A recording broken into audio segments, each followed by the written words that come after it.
क्या कभी ऐसा महसूस हुआ है कि आपके अंदर कुछ और बनने की चाह थी, लेकिन दूसरों की उम्मीदों और बातों ने आपसे आपकी असली पहचान ही छीन ली? बहुत समय पहले की बात है। एक सुंदर सा जंगल था, रंग बिरंगे फूलों से भरा, हरियाली से सजा। वहीं एक छोटा सा तोता रहता था।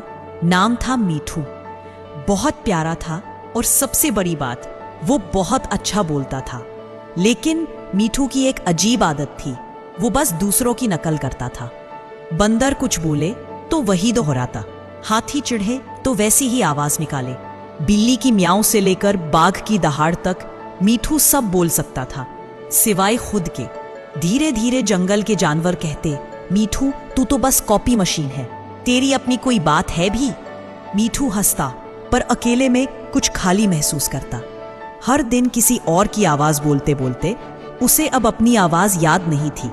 रातों में वो अक्सर पेड़ पर बैठकर खुद से पूछता, क्या मैं सिर्फ वो हूं जो सब बोलते हैं, या मेरे अंदर भी कोई मैं है जो कभी सुना नहीं गया?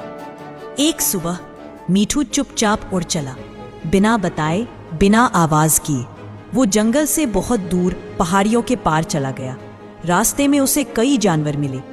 हर कोई उसे देखकर पहचानता, पर सिर्फ उसकी नकल से। अरे, ये वही तोता है जो हमारी तरह बोलता है, ये तो सिर्फ दूसरों की गूंज है। मीठू चुप रहा। पहली बार बिना बोले वो एक पहाड़ी झील के किनारे पहुंचा, जहां एक सुंदर सी चिड़िया बैठी थी, पर वो बोल नहीं सकती थी। मीठू ने पूछा किसी और की आवाज में, तुम नहीं बोलती?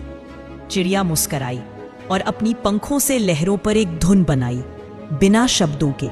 उस धुन में कुछ था, एक दर्द, एक सच्चाई, एक पहचान।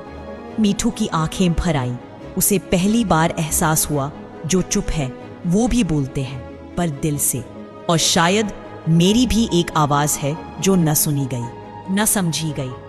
मीठू लौट आया, पर अब उसने किसी की नकल नहीं की। अब वो वही बोलता था जो उसके दिल से आता था। शब्द कम थे, पर भाव गहरे। अब मीठू की बातें सबको छूती थी, क्योंकि अब वो किसी और की आवाज नहीं, अपनी आत्मा की भाषा बोलता था। अगर आप हर समय दूसरों को दोहराते रहेंगे, तो एक दिन आप खुद को भूल जाएंगे। मीठू अब फिर से गा रहा था, लेकिन इस बार वो दूसरों की आवाज नहीं, अपने दिल की कहानी सुना रहा था। दुनिया की नकल करते करते कहीं अपनी पहचान मत खो देना, क्योंकि सबसे प्यारी आवाज आपकी खुद की होती है।